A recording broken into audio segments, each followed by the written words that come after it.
Hello दोस्तों, राधे कृष्णा। मैं नीलम तिवारी आप लोग का अपने चैनल राधे कृष्णा में स्वागत करती हूँ। उम्मीद करती हूँ आप लोग स्वस्थ होंगे, मस्त होंगे। भोलेनाथ की कृपा आप सभी लोगों पे बनी रहे। तो जैसा कि आप जानते हैं कि मकर संक्रांति का त्यौहार आने वाला है, तो ये हम बताएंगे कि किस दिन आप लोग को त्यौहार करना है, किस दिन नहीं करना है। इसकी पूर्ण जानकारी आप लोग को इस वीडियो के माध्यम से हम आपको देंगे। तो वीडियो के अंत तक जरूर बने रहिए। अगर नए हैं तो मेरे चैनल को सब्सक्राइब कर दीजिए, बेल आइकन को प्रेस कीजिए ताकि मेरी वीडियो का नोटिफिकेशन सबसे पहले आप तक पहुंचे। तो चलिए बताते हैं, क्योंकि देखिए हर त्योहार की तरह 2023 में जो ये त्योहार आया है मकर संक्रांति का, इसमें भी बहुत सारे मतभेद हैं। मतभेद का मतलब ये है कि कोई कह रहा है 14 को होगा, 14 दिन शनिवार को खिचड़ी मनाई जाएगी, मकर संक्रांति मनाई जाएगी। और कई विद्वानों का मत है कि 15 को मनाई जाएगी।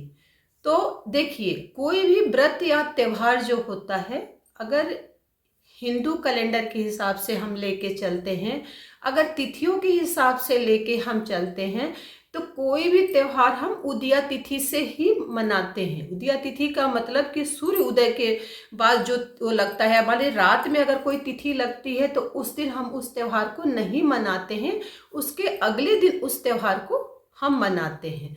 तो इस बार मकर संक्रांति में क्या है कि देखिए, जो 14 तारीख है, 14 तारीख जो दिन शनिवार का दिन है, इस दिन क्या होगा, मध्य रात्रि यानी कि मध्य रात्रि में सूर्य देव जो हैं वो मकर राशि में प्रवेश करेंगे। तो मध्य रात्रि में प्रवेश करने का मतलब ये है कि मध्य रात्रि में तो कोई स्नान दान नहीं कर सकता है, और मध्य रात्रि में न तो खिचड़ी का त्योहार ही मना सकता है। तो इसलिए 15 तारीख यानी कि दिन रविवार को ही खिचड़ी का त्योहार मकर संक्रांति मनाई जाएगी। तो आप लोग को कोई भी उसमें दुविधा में नहीं पड़ना है। 15 तारीख को स्नान दान करना है आप लोग को, और मकर संक्रांति का त्योहार मनाना है। क्योंकि जब तक सूर्य मकर राशि में नहीं होगा तब तक हम मकर संक्रांति कैसे मनाएंगे। और अगर मध्य रात्रि में 14 तारीख को मध्य रात्रि में सूर्य देव जो है मकर राशि में प्रवेश कर रहे हैं, तो मध्य रात्रि में भी हम त्योहार नहीं मना सकते। उसके अगले दिन 15 तारीख ही आएगा। तो इस हिसाब से हमको 15 तारीख को ही मकर संक्रांति का त्योहार मनाना है। ये जो दुविधा थी हमने आप लोग को क्लियर कर दी। अब क्या है कि देखिए, जो मकर संक्रांति का त्योहार है जिसे हम लोग खिचड़ी भी कहते हैं, तो इस दिन से 15 तारीख से आपका क्या होगा, जितने भी शुभ काम हैं, 14 तारीख को मध्य रात्रि में ही आपका खरवास जो है वो उतर जा रहा है। जो 1 महीने का आपका खरवास चल रहा था, जिसमें शादी ब्याह मुंडन गृह प्रवेश ये सब कार्य जो शुभ कार्य थे वो वर्जित थे। अब जितने भी शुभ काम है 15 तारीख से आपके शुरू हो जाएंगे।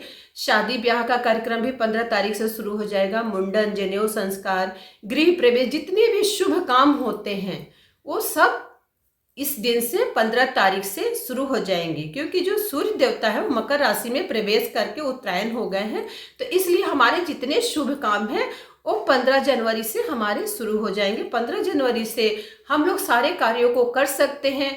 और 15 तारीख के बाद अब हम अपना जैसे न्यू सामान भी खरीद सकते हैं। जो महिलाएं जैसे चूड़ी बिंदी, जो सुहागिन महिलाएं, सब चीज़ आप खरीद सकती हैं। क्योंकि जो खरवास का है वो खरवास आपका समाप्त 15 तारीख को हो जाएगा। तो ये हमने बताया। और देखिए, जो खिचड़ी का त्योहार है क्यों मनाया, देखिए खिचड़ी जो है वो गोरखनाथ बाबा के नाम से मनाई जाती है। जो कि गोरखपुर में उनका बहुत, जो गोरखनाथ जो मठ के पंडित थे उन्हीं के उससे ये त्योहार मनाया जाता। आज भी जो गोरखपुर में है गोरखनाथ मंदिर में आप देखिए तो वहाँ पर खिचड़ी चढ़ाई जाती है। कच्ची खिचड़ी की मतलब चावल दाल ये सब करके सुबह से ही बहुत लंबी कतार लगती है खिचड़ी चढ़ाने के लिए गोरखनाथ मंदिर में।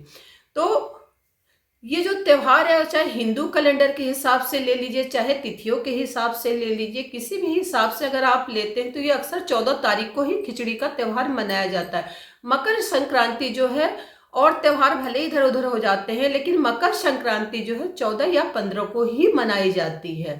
तो इसमें ऐसा नहीं, इसी दिन मकर संक्रांति के दिन ही जो गंगा मैया हैं, जो गंगा मैया भागीरथी के जितने पूर्वज थे उनको इसी दिन माता ने उनको तारा था। गंगा माता पृथ्वी पर 8 महीने की उन्होंने यात्रा करके मकर संक्रांति के दिन ही भागीरथी के पूर्वजों को जो था उनको उद्धार किया था, इसी दिन किया था। इसलिए उनको मोक्षदायिनी गंगा के नाम से, इसी मकर संक्रांति से ही उनको मोक्षदायिनी गंगा के नाम से भी जाना जाता है।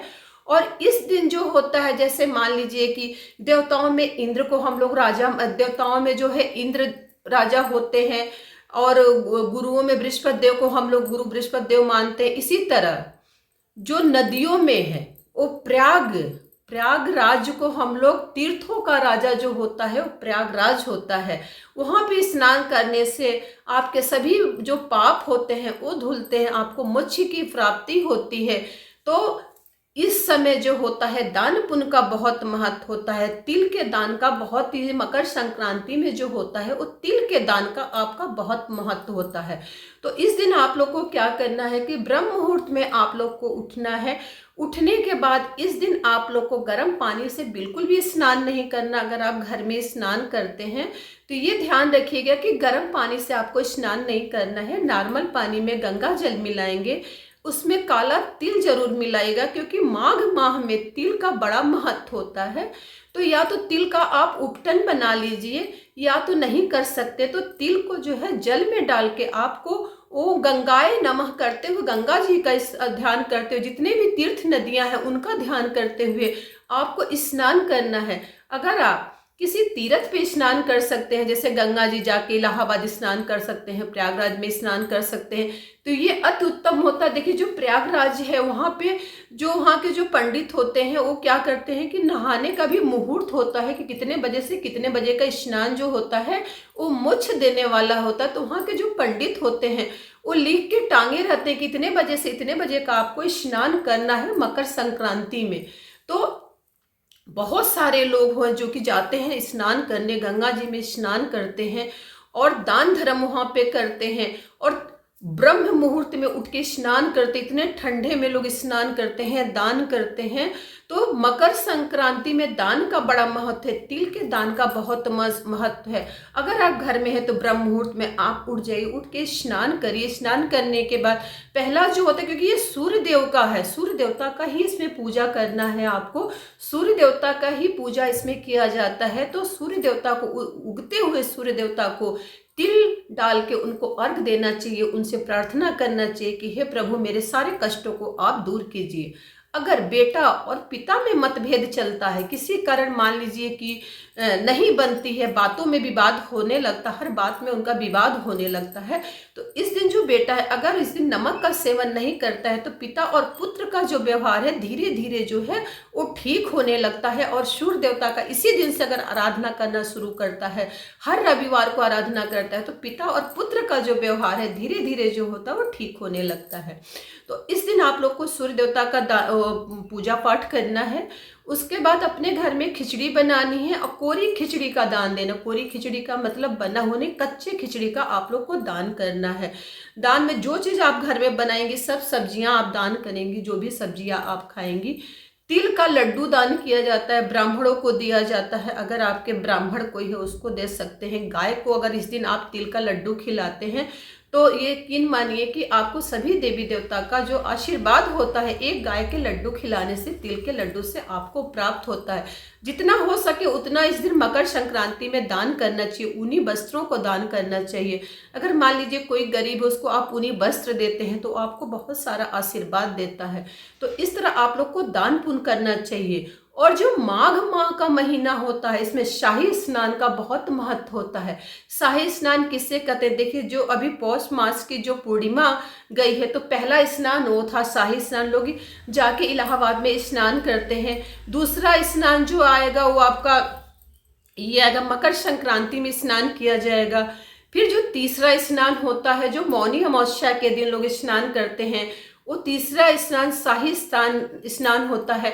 और जो चौथा स्नान जिसको हम लोग शाही स्नान करते हैं, माघ माह में जो लोग चारों स्नान करते हैं, उसमें जो बसंत पंचमी का स्नान होता है वो भी शाही स्नान में शामिल होता है। बहुत लोग ये चारों स्नान करते हैं और वहीं पे अपना जैसे जहाँ जाते हैं, इलाहाबाद प्रयागराज में जाते हैं, वहाँ पे वहीं पे 1 महीने का वो कल्पवास करते हैं। कल्पवास का मतलब कि वहाँ पे 1 महीना रह के 1 महीना वो माघ माह का पूरा स्नान करते हैं, माघ माह का पूरा महात्म्य सुनते हैं और इस तरह वहाँ पे रह के वो दान पुण्य करते हैं। और जब बसंत पंचमी, जब लास्ट स्नान होता है, शाही स्नान होता है, उसको करके फिर वो अपने घर को वापस आते हैं। जो बहुत सारे जो नेम धर्म करने वाले जो हैं, अभी भी जो लोग हैं, वो लोग जाके 1 महीने का इस जो थी माघ मास का होता है, 1 महीने का स्नान करते हैं। पौष पूर्णिमा से लेके आपका जो पौष पूर्णिमा से लेके आपके माघ पूर्णिमा तक का स्नान करते हैं। माघी पूर्णिमा जब खत्म होती है, ये जो 5 स्नान होते हैं, ये शाही स्नान माघ माह में माने जाते हैं। बहुत लोग इस 5 स्नान को करते हैं। तो हम मान लीजिए जो लोग 5 स्नान नहीं कर सकते, वो घर में तो रह के अपने स्नान को इस विधि से कर सकते हैं कि उनको उसका फल मिले। तो ये 5 स्नान का, इसको हम लोग शाही स्नान कहते हैं। जो ये पंडित लोग हैं तो इसको शाही स्नान के नाम से जाना जाता है। इस दिन दान पुण्य करने से आपके सभी पापों का जो होता है वो धीरे धीरे आपके कष्ट दूर होते हैं। इस दिन आप लोग को खिचड़ी का दान अवश्य करना चाहिए। किसी जरूरतमंद को आपको खिचड़ी बना के भी दान करना चाहिए। खिचड़ी में आपको उड़द की दाल होती है, मूंग की दाल होती है, चावल होता है। जो जिस तरह आप खिचड़ी आपके घर में बनती है उस तरह आप कच्चा दान कर सकते हैं। स्नान करने के बाद घर के जो प्रत्येक सदस्य हैं उनको छूना चाहिए। दान करने की चीज़ों को पहले छूना चाहिए। उसमें तिल का लड्डू, चाहे कोरा तिल, गुड़, ये जरूर आपको को रखना चाहिए। तिल गुड़ का हवन मकर संक्रांति के दिन आपको अपने घर में अवश्य करना चाहिए। कैसे करना? आप गोबर का उपला ले लेना है, किसी बर्तन में रख लेना है उसको। तिल, गुड़ और घी, गाय का घी होता है, उसको आपको मसल लेना है। मसल लेने के बाद उसमें 5 आहुति, 11 आहुति, 7 आहुति आपको सूर्य देव के नाम से उसमें देना है। और उसका जो धुआं होता है आपको अपने पूरे घर में, अपने पूरे मकान में उस धुएं को घुमा देना है। ये समझिए, ये बहुत अच्छा होता है। मकर संक्रांति के दिन अगर आप तिल का हवन करते हैं तो ये आपके परिवार, आपके कारोबार, आपके स्वास्थ्य तथा आपके मान सम्मान सब चीज़ों के लिए बहुत छोटा सा उपाय है। आप लोग को इस दिन अवश्य करना चाहिए। इस दिन छोटा हवन अपने घर में अवश्य करिए। ये बहुत ही दान पुण्य का बहुत ही अच्छा दिन है। उसके बाद क्या करना है? अगर आपके घर में बहन बेटी हैं, अब पता नहीं, अब तो नहीं पता, लेकिन हम लोग के यहाँ रिवाज था कि हम लोग को शादी के बाद खिचड़ी आती थी। खिचड़ी में क्या था? चावल आता था, दाल आता था, मूंग का, उड़द का, जितनी सब्जियां होती थी, जितनी सीजनी सब्जियां होती थी, मटर, गोभी, मूली, जो चीज़ होता था वो सब आता था। तिल का लड्डू हुआ, ये चावल का लड्डू हुआ, उसका क्या नाम, रामदाने का लड्डू, ये सब बना के लड़कियों के यहाँ खिचड़ी भेजी जाती थी। ये एक रस्म होता था। अपनी जो हमारी लड़कियां नवविवाहिता जो है उनको खिचड़ी देना बड़ा ही शुभ होता है। अगर आपके घर में किसी लड़की की नई शादी हुई है और वो अपने ससुराल में है तो आपको इस तरह खिचड़ी जरूर अपनी बेटी, चाहे अपनी बहन, जो भी आपकी ननद है, उनको भेजना चाहिए। वस्त्र भेजना चाहिए। जो नई विवाहिता है उनको तो जरूर आप लोग को भेजना चाहिए, क्योंकि जिसकी पहली खिचड़ी हुआ, दूसरी खिचड़ी, उसका मायके से खिचड़ी जाना बहुत ही शुभ होता है। लड़की के लिए बहुत शुभ होता है। अगर इस दिन आप अपनी लड़की या तो ननद, जो भी बहन है, उसको अगर आप खिचड़ी भेजते हैं, उसके घर भेजते हैं, तो यकीन मानिए ये आपकी उन्नति के लिए, आपके जीवन के लिए बहुत अच्छा होता है। क्योंकि देखिए, खिचड़ी पहले भी आता था, अभी भी बहुत से घर ऐसे हैं जहाँ पे बहन बेटियों को खिचड़ी भेजी जाती है। तो अगर आपके घर में ऐसा होता है, अगर आपकी बहन बेटी पास में है, तो आप अपने बहन बेटी को इस दिन खिचड़ी जरूर भेजिए। थोड़ा ही भेजिए, जितना आपके सामर्थ्य हो उस हिसाब से आप लोग को चलना है। ठीक है, तो इस तरह करना है। 14 को आप लोग को खिचड़ी नहीं मनाना है, 15 को मनाना है, रविवार को। और एक चीज और लोगों के दिमाग में भ्रमित हो रहा है कि रविवार को खिचड़ी नहीं बनती, रविवार को खिचड़ी नहीं बनती। तो देखिए, जब कोई त्योहार होता है ना, तो त्योहार में बार का महत्व नहीं होता है। त्योहार का बार का मतलब है कि तो उस दिन रविवार है कि सोमवार है कि शुक्रवार है कि बृहस्पतिवार है, इस चीज को त्योहारों में नहीं लिया जाता है। अगर मान लीजिए बाई चांस कोई त्योहार बृहस्पतिवार को पड़ गया जिसमें महिलाओं को बाल धोना पड़ता है, तो वो जो होता है वो चीज उसका जो होता है वो अशुभ फल नहीं देता है, क्योंकि वो त्योहार है। त्योहार में बार का महत्व नहीं होता है, किसी भी बार त्योहार पड़ सकता है।